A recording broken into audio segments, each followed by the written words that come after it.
Sampeyan kenging napa Bapak?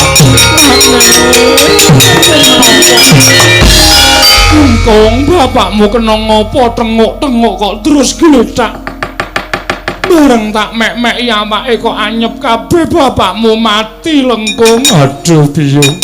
Ibu bapak kenging menapa? Mboten ngertosaken paranipun, nedhengipun lenggahan terus kados mekaten kawontenanipun. Tobat, tobat Pakne, kula mboten saged dipun tilar piyambak.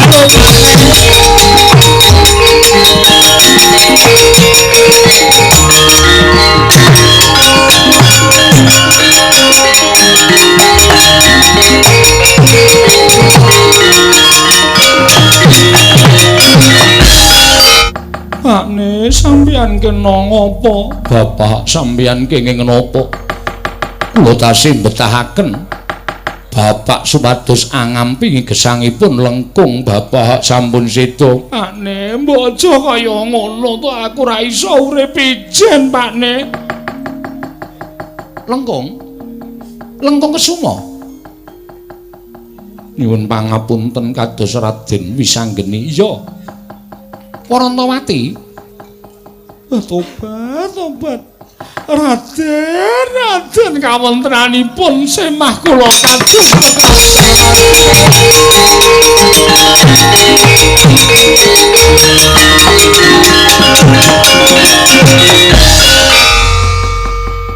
ngarepan omah kok dipanjer gendera putih. Iki sapa sing ora ana?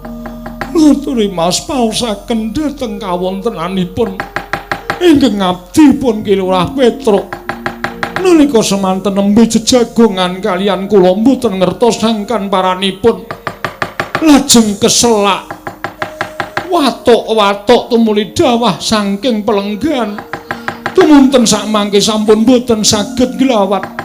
Badanipun kula dumuk anyep sedayanipun Raden. Lho, Petruk mati. Inggih, wela ta.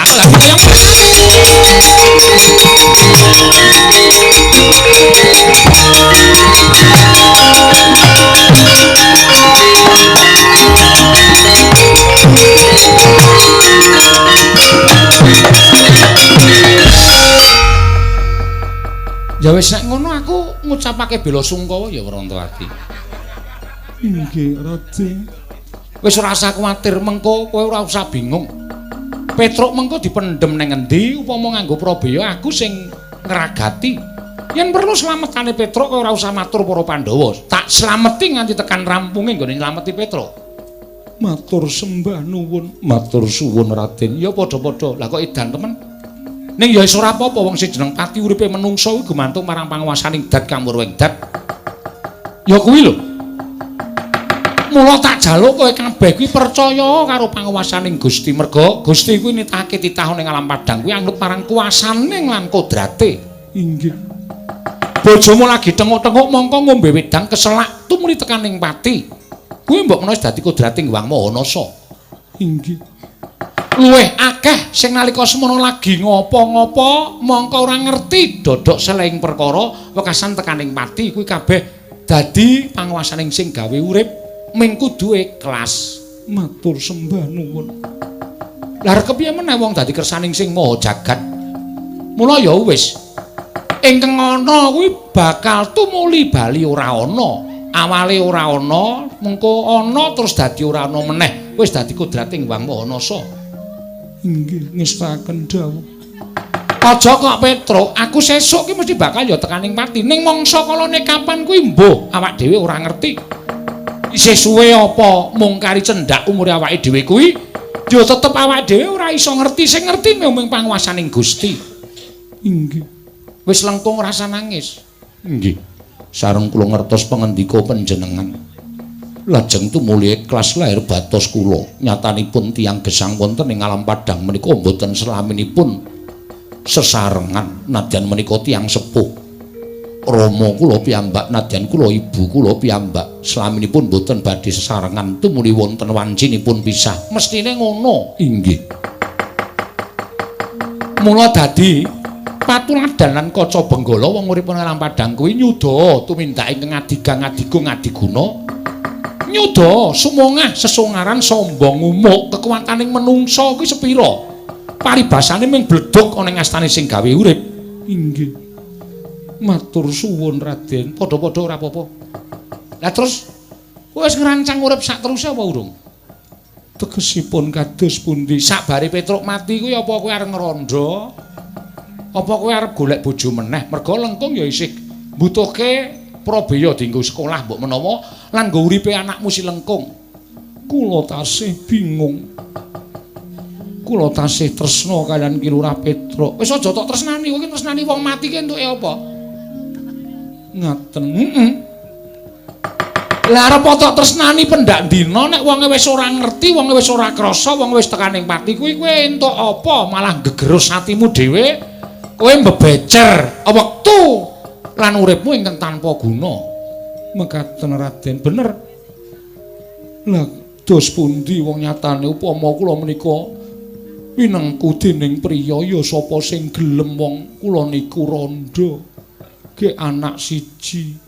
Mengko dipun westani angge-angge orong-orong. Kowe sik to, aja sok sembrono kowe iki sak dadi bojone Petruk kok iso mbanyol lho.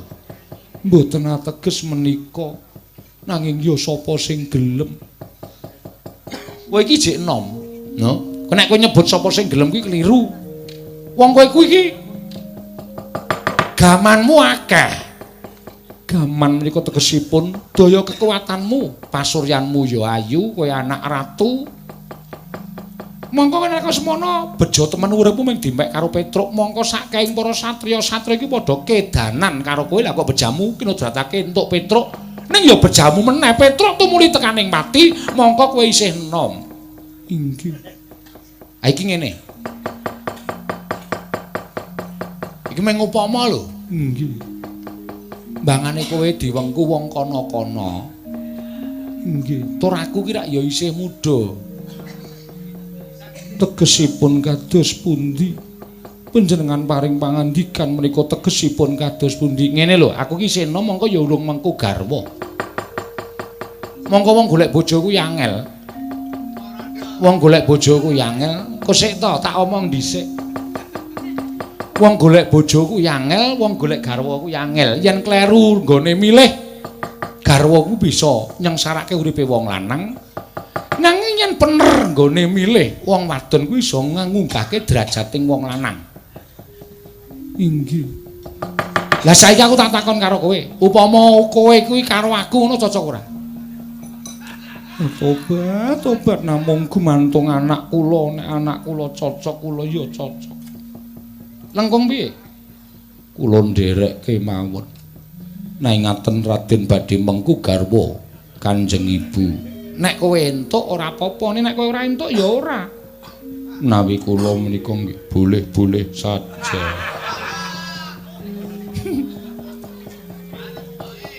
Iki anak Petruk ya senengane mbanyol, boleh-boleh saja ki basa ngendi? Menawi kersa monggo Kanjeng Ibu, menawi tresna inggih monggo, mboten menapa-menapa leres ngendinganipun Raden Wisanggeni. Nunggoni wong mati. Menika mboten badhe pikantuk menapa-menapa. Menawi Raden saestu lair batin kula pasrahke mawon tinimbangane urip kula namung kleyang kabur kanginan sarah mungguing lautan. Wastra lungset ing sampiran langkung-langkung dadi rondo menika wis dijinjit-jinjit le mlaku isih dirasani tangga teparo. Bener, lha inggih. Mila kula nderek kaliyan panjenengan kemawon Raden.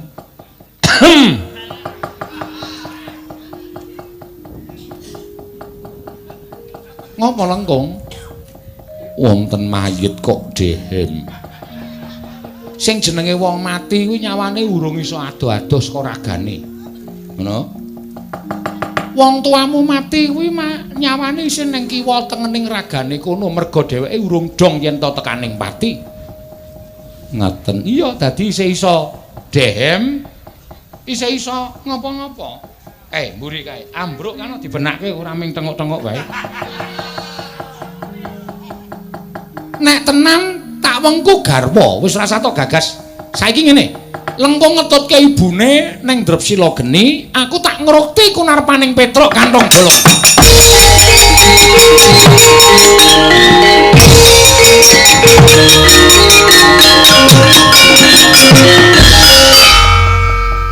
Wah, lah bojomu urip ngono kok. Urip-urip ora. Pira-pira bendara ki nulungi malah arep ngepek mbokne. Kene iki le mati ki ming biasa. Le mati ki ming ecok-ecok lha kok njur arep dipek. Rantawati. Kula wonten dawuh. Lah gene tangi. Lengkung ya ngono ora nggondhali mbokne malah nyurung karepe mbokne. Inggih, lah kula menika ya Rama menika ya ming pimpene kok digagas banget. Mula gandeng ana Ndara Wisanggeni iki impen iki arep tak aturke Ndara Wisanggeni. Merga piyai kuwi piyai pinter.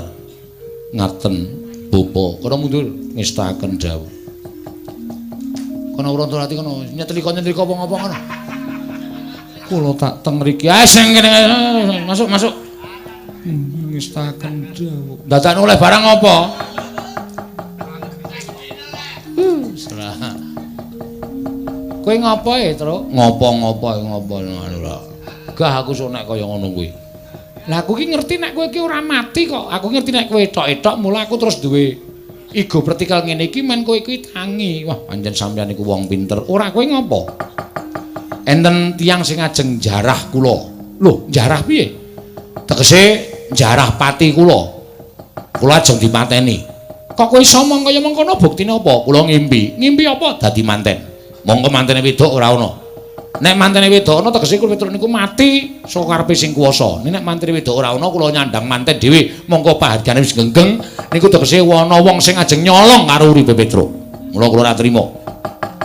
Kula carane ngenten iki niki wau ming dadi go vertikale Rantawati supaya ana wong sing tekan kene nek wong sing tekan kene niku ketoke sengit karo Petruk berarti Petruk sing mantene Petruk. Ngono nggih. Paham to sampean? Ngerti. Mula kula pasrah Ndara Wisanggeni dinten sakniki kula nyuwun dislametke supaya aja nganti tekaning pati. Mangsawang anak kula lengkung isih enom, isih bocah. Nek nganti kula mati sapa sing ngragati anak kula? Ngono Petruk. Nggih. Kowe duwe pusaka to? Napa? Pethel. Gadah. Kene tak silihe. Pethel siji arep disilih. Tak silihe engko tak balekke. Nek nganti ilang tak ijoli pethel 40 nggo nutuki ndasmu kuwi. Ya ora ngono kok njur nesu. Mung disili pethele kok ora entuk. Nggih, siap. Pethel. Ah. Niki. Ajeng manapake jarene pethel iki kondange ampuh. Wah. Kerep tak nggo nyolong ora tau konangan. Nggo nyolong kok ora konangan. Ampuhe kegila-gila. Nang ngono pethal iki ampuh tenan. Tak pujane, dipuja napa? Wis kowe meneng wae.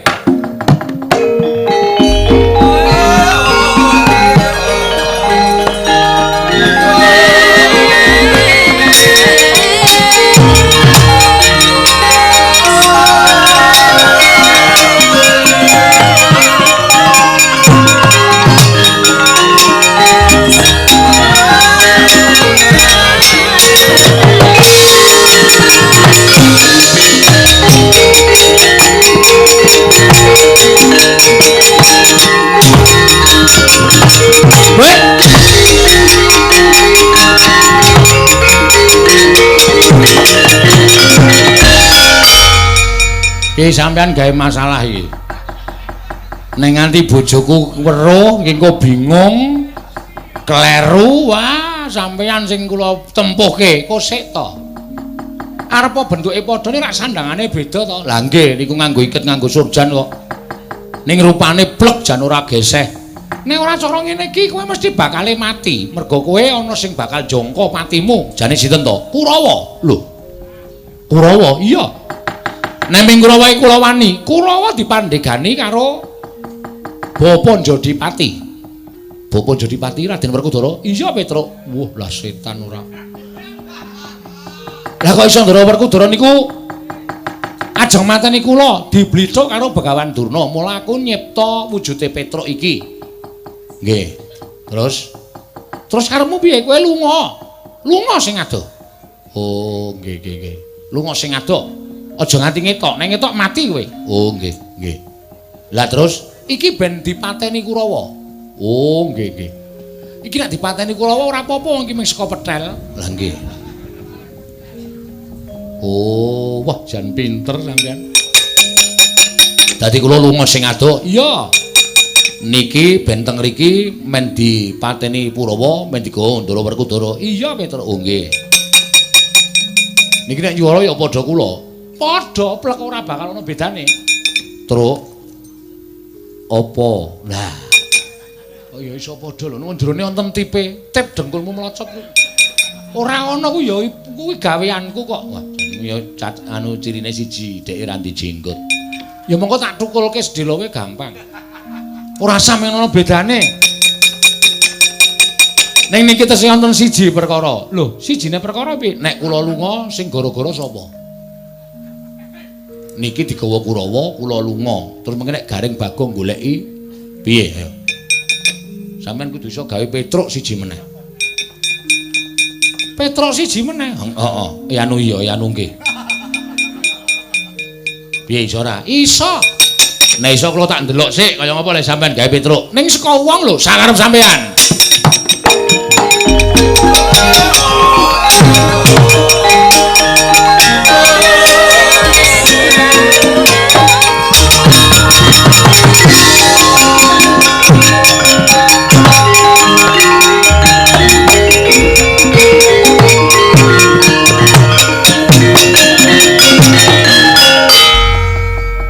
Kaget tak undang, Kang. Heeh. Agi ngaso ning Randu Gumbala kaya ana Aji Pameling sing ngundang karo aku. Aku sing ngundang. Adikku lanang cah bagus iya. Ngopo? Kang, ngopo? Kowe tresna karo Petruk ora? Petruk ki abdiku. Aku wis bola-bali ngewangi karo Petruk, nek Petruk keson Jombaya aku mesti totoh pati ngewangi karo Petruk. Ning iki kowe arep kelangan karo Petruk, mergane Petruk arep dipateni karo Kurawa. Sing dipandhegani karo satriya jenenge Werkudara. Cangkeme. Iki bapakku kok. Lah iya aku mung ngomongke kok. Kowe nek ngenyek ki ketoke nyerempet ning diel. Ora usah nganggo satriya Jodipati, bapakku ngono wae. Bapakmu diblithuk mbahmu. Sapa? Begawan Durna. Mula terus mentolo arep mateni karo Petruk. Lah iki Petruk tak slametke, Petruk sing tenan iki. Heeh. Tak kon minggat sing adoh. Lah terus sing arep digawa bapak Jodipati, mburimu kuwi. Wah, gaweamu apa? Iya. Saka apa iki? Saka Pethel. Lho kok pinter kowe. Mbok tulung dingklekku omah kae digawe wong. Gawe macan opo piye meng letak kowe iki? Ora atos-atos ni ora. Lah terus apa wigantine kok kowe nekake aku? Iki mau Petruk omong karo aku. Heeh. Nek Petruk sing tenan lunga, Petruk sing digawa Werkudara ku, Petruk mburimu, lah sing gara-gara ora ana. Maksud lu kowe tak dandani Petruk, kowe engko gara-gara karo Garing karo Bagong ya. Nih. Ngene wae, yo gelut yo. Lho. Kok gelut piye? Lah kowe iki senengane aku ki ora iso nembang, ora iso tetembangan, ora iso lucu kok. Kon dadi Petruk engko nek nganti ketara malah geger. Ora. Wis to manut karo aku kowe engko ora usah nembang, ora usah. Kowe engko ora usah bawa lunging gadung barang kae ora usah. Ya. Pokoke meneng, kowe nek dijak omong Garing ya wangsulan, nek ora dijak omong Garing ora usah omong. Engko nek Garing curiga karo aku, cubriya curiga. Heeh, cubriya karo aku. Wis pokoke kowe ora usah omong. Oh iya. Manut aku wah jan setan tenan.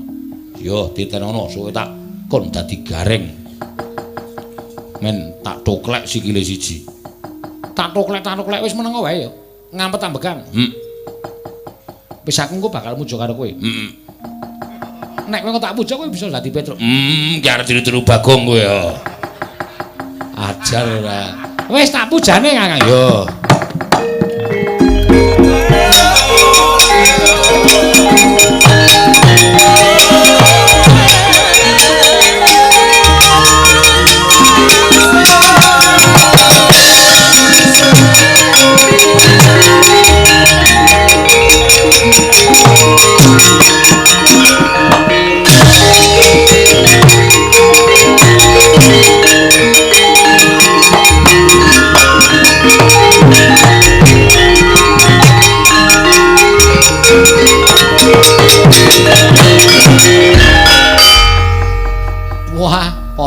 nek iki. Wah iki iso cilaka lho. Aku dadi sampean kok pinter gawe sapa-sapa iki kok wah nyemelangi napa ngono. Buka teng pasar, buka sulapan kali kula. Dite malah akeh. Oh iya werna-werna to Petruk, ora san dadak sing werna-werna, butuhe kowe kelakon penjangkamu. Nggih. Kakang Antasena, nggih. Kowe wis dadi Petruk. Iya. Engko kowe neng Ngororombo. Oh iya. Ngenteni Gareng karo Bagong, gara-gara ning kono. Oh iya. Ngono ya, Kang? Iya, iya. Coba nek kula dadi Gareng. Piye, Truk, kabare, Truk? Sampeyan wong kula nuwun. Ya apik-apik wae, Reng. Rada kaku iki. Ning wis ora apa-apa pun pemper. Iya, iya. Ayo padha nembang Sitom Parisana. Napa? Sintom Parisana. Sinom Parijata kok Sintom Parisana. Lah ya jeneng ora apal kok ya Reng. Nggih, mboten dados napa wis ben. Pun nggih den kula tak lunga. Petruk kowe mangato sing ado. Kakang Antasena kowe mangkat kono gara-gara iya wisang Ndara Wisanggeni ngestokke dawuh. Ora sah basa lho, kowe basa ting penalit wong kowe iki asline ora iso basa. Iya iya iya ngestokke dawuh. Wis ya Truk aku tak mangkat Truk. Aduh cilaka iki. Lah wagu kaya ngono wis ora apa-apa sing penting aku tetep arep goro-goro.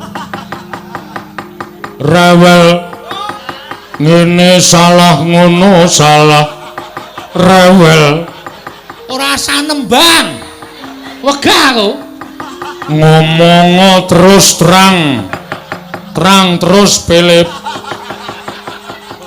malah tampa utawa bolam barang ora ngono Petruk mlayu sing adoh Petruk kedadean saka peteng nek ana wong tekan kene kuwi arep digapak-gapake manut to. Ayo saiki padha ngayahi kewajibane dhewe-dhewe.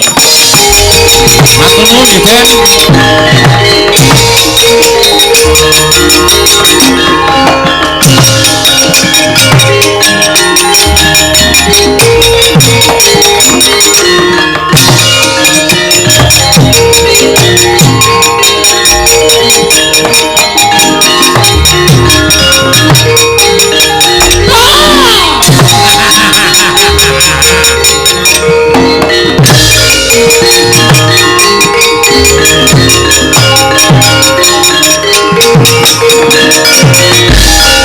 Cakine wis mendem ya ngene iki. Ing atase wing arep mati kok dadak nyewa blangkon karo Surjan. Petruk, wonten dawuh penemban. Oh, kowe iki kepiye to? Apa kowe wis krasa sejatine? Yen to praptane Begawan Durna ana ing Karang Tumaritis iki nganti karo anakku murid ya kuwi Werkudara. Nggih. Kuwi gantine kowe tak kandhani ya Petruk. Werkudara bakal nampa ngelmu ya kuwi sastra mulya. Apa ya terus mau ya? Pengamaning bawana babar kamulyaning jati. Kuwi ganeping sastra cetha paripurning wangsit. Werkudara mbutuhake sastra cetha kuwi mau. Nggih. Lah, syaraté dewa ingkang paring dawuh karo aku. Syaraté dewa ingkang paring dawuh karo aku dina samengko iki. Tumbale ora nek kejaba mung Petruk kantong bolong. Mula kowe tata-tata nganggo Surjan nganggo iket kuwi jane mung arep mudar. Perasaan dadak kowe kan gunung tanpa guna. Kowe mung arep mudar mula wektu dina iki pasrahno jiwa ragamu. Pasrahno jiwa ragamu karo Begawan Durna. Kowe bakal tak boyong marang negara Ngastina pateni Petruk. Cumangkah anggro sesumbar lindu bumi gonceng. Kumalutuk kontor gatuk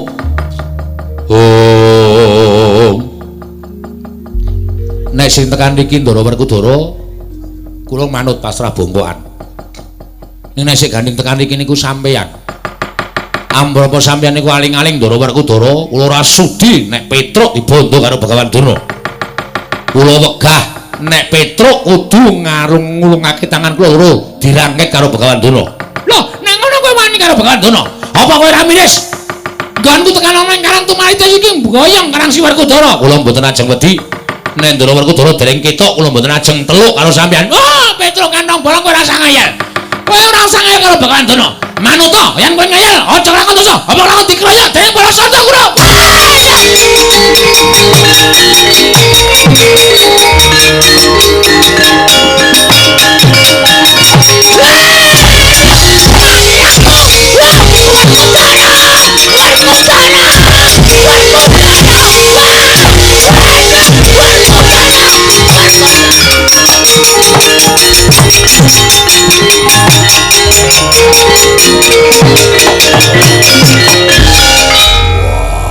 Petro edan ngajar Durna.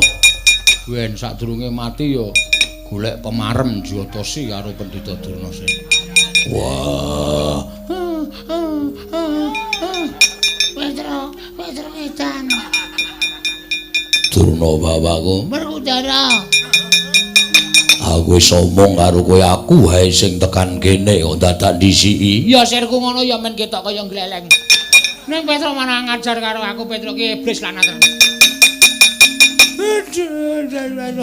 Sing dijotos nggon pilingan terus dipancer nggon pilingan. Ndho mripatku ki piye Werkudara kok akeh. Ting lebih ora karo-karuan. Wah, ngaso. Nggoda semaput. Werkudara. Lah, gandane semaput. Mana aku dibatang-batang sih. Wes aku dereke kene Werkudara kemuli. Yo. Petro, Kula wonten dawuh, Den. aku tekan kene nuruti dawuh Bakawan Durna nggone paring ilmu karo Werkudara. Nggih. Terus Syarate aku kudu mentala mateni kowe.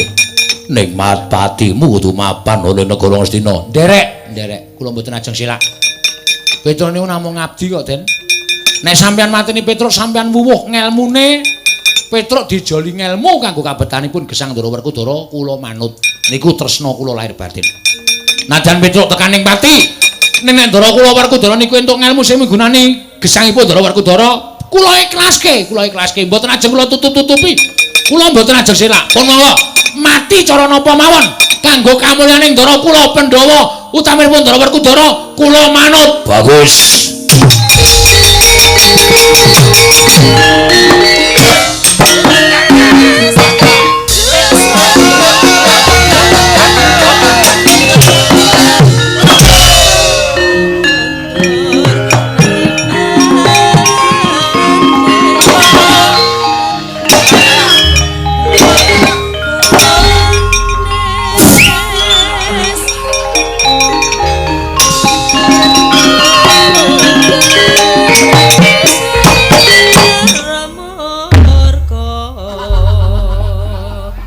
Pancen edan. Dulurku siji kae mlekotho karo kadange tuwa.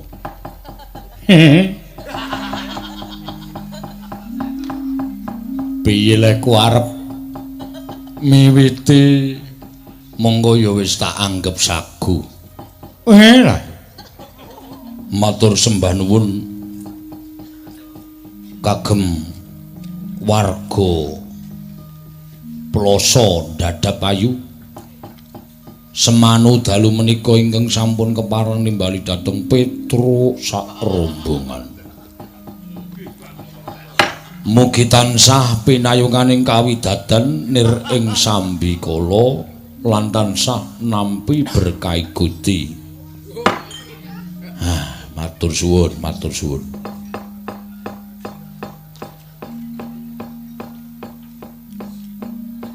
Kedep ngandel ora jian aku kaya arep kepengin nothok adhiku lanang wong ora iso nembang ora iso joget kok didapuk kaya ngene kon ngancani gareng karo Bagong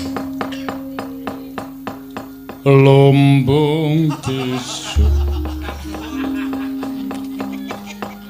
piye lek kowe arepe lah aku sok nonton Petro nek gara-gara kae sok dipasrahke karo ibu-ibu Waranggana. Wah, lah ya jan ya penak nek dadi ponokawan.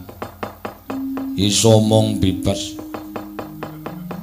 Kula nyuwun pambiyantunipun Ibu Waranggana ingkang iring pinggir piyambak. Mboten sami kejawi namung Ibu Prasti. Kula suwun supados nyekar supaya nyekar apa ya? Pelangi-pelangi. Wah, aku nek ngene iki terus jengkel karo pisang gringan kok arep tak antem-antem mesti ditelong nang nek rampung lha dadi petro plekotho genti. Ngen gending ora ngerti, tembang ora ngerti. Ning aku sok nonton petro. Ya sura sura uring niku mawon. Bu Prasti monggo tak ngundang Kang Garing. Ya su. Ya su. Wah, kurang dhuwur. Enten ikit mau Kang Gareng. Kowe ngapa ya terus suaramu kok beda karo adat saben iki ngapa? Masuk angin po? Ya ora. Slamet to Kang Bagong. Lho. Iki adimu kok Kang Bagong. Oh iya. Slamet to Gong. Pangestumu apik, Tru. Kowe Kang Slupan demit ngendi? Kok dadi omonganmu beda karo adat saben. Piye Kang? Iki sowan ana ing Laladan Kalimantan Barat. Iki ngapa ta cah iki kok kaya edan ta cah iki? Iki nang Ploso Ndadapayu Semanu adicara Merti Dusun. Kuwi apa kuwi? Iya engko nembang kuwi apa kuwi rasa. Kowe kena ngapae, Truk? Muga aku semelang kowe iki nguyuhi bok apa nguyuhi wit gedhe. Engko Kang Supan. Presake saya. Kok nek rada masuk angin kok kaya suaramu ki klokor-klokor. Ora Kang Bagong. Kang meneh. Aku ki adimu. Wo iya ning lali silsilahe lali aku. Mbarepe iki Aku nomor 2 kowe anake Semar, nomor 3 ki Bagong. Ki ragil dhewe. Kowe nek nyeluk Bagong ki Dik. oh Dik. Iya Dik. Heeh, ora Kang ndakku ora wale. Awak dhewe minangka dadi sing diaturi utawa sing ditimbali sowan mrene ming melu ndedonga. Bismillah. Kocike. Kanjeng arep bismillah lah. Ndedonga ngersane Gusti, mugi-mugi Dusun Ploso Ndadapayu kene tansah pinaringana ing katentreman. Tansah pinantuing Guyub rukun bandul rompul. ulupis kuntul baris. Nggone padha mbangun dusune Dewi-dewi. Ya dusun Ploso Ndadapayu. Kecamatan Umbulharjo. Kecamatan Semanu. Oh iya Senamu. Senamu ora. Semanu Kang Garing aja nesu-nesu Kang. Ora kowe iki jane kena apa? Bar wadur bojone. Ora Lah ngapa? Awake ra penak. penak. Lah ngapa? Gregesi. Ora Lah kok suaramu gedhe banget ngono ki apa? Ku nek nembang ya rekoso to engko. ora aku arep nembang Kang. Aku sengit ro gamelan. Lho. Biasane kowe iki tresna karo gamelan, tresna karo uyon-uyon. Mbuh bengi iki aku kok kaya ora cocok karo gamelan. Mula engko sing nembang Kang Garing karo Kang Bagong. Kang meneh. Ono Dik Bagong. Heeh. Jan selip iki. Wah, aku kok malah wedi ya. Suarane kok gedhe banget nek kenggonan gendruwo ora. Ya ora kaya Petro kaya. Ya Truk ya. Ora. Ora to. Andane ngayal ya ora.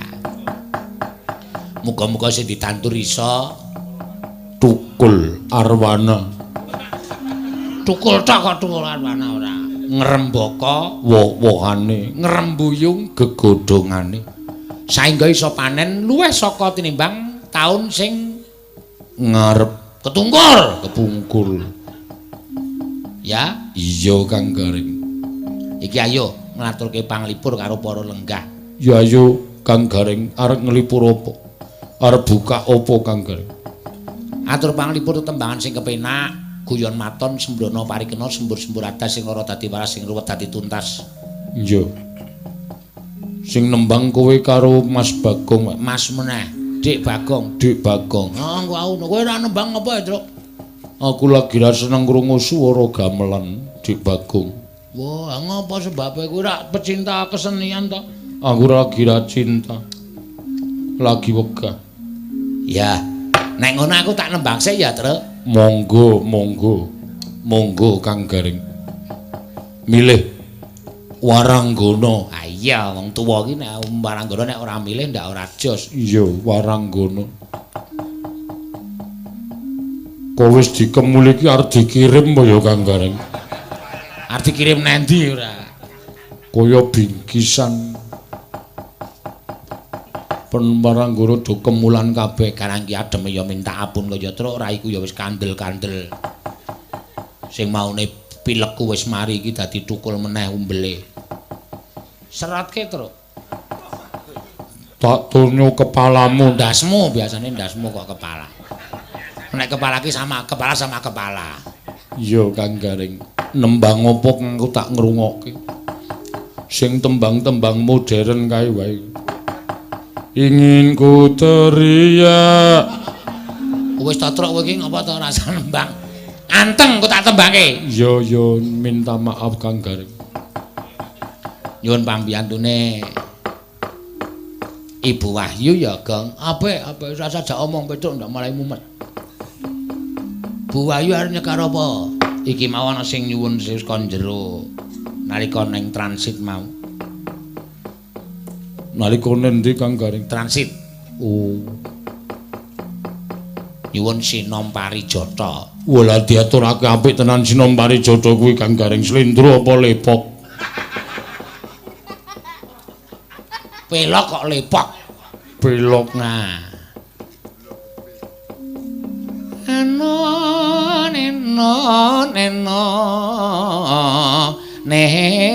Neno wah penak tenan wah gironge sing lanang Seniman sing wadon Seniwati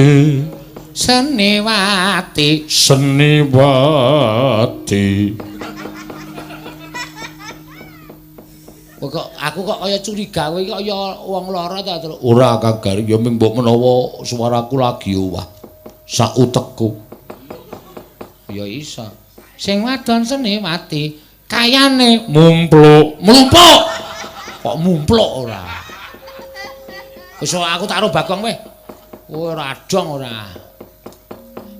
Mangga diaturake. Monggo Bu Wahyu dipun aturaken inggih menika Sintom Parisana. Sintom ora, sinom ya sintom.